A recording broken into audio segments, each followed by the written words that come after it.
வள்ளலார். அருட்பெரும் ஜோதி அகவல் எண் 8. இகநிலை பொருளாய் பரநிலை பொருளாய் அகமரப் பொருந்திய அருட்பெரும் ஜோதி. இகநிலை என்பது உலகியல் நிலை, பரநிலை என்பது அருளியல் நிலை.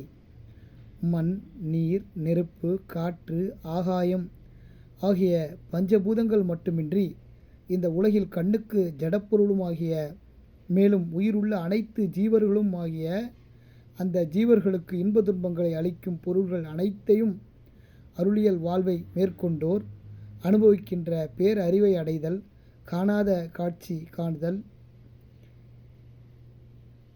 பேரறிவை அடைவதோடு கேளாத கேள்வி கேட்டல், உண்ணாது உண்ணுதல் போன்ற அனுபவங்கள் மட்டுமின்றி இறைவனுடன் கலக்கின்ற சித்தி இன்பமும் ஆகி நிற்கும் அருட்பெரும் ஜோதி தனக்கே வாழாது ஆசைகளை தன் அகத்தே அறுத்தோர் உள்ளத்தே மட்டுமின்றி பொருந்தி விளங்கக்கூடிய ஜோதியே அருட்பெரும் ஜோதியாகும்.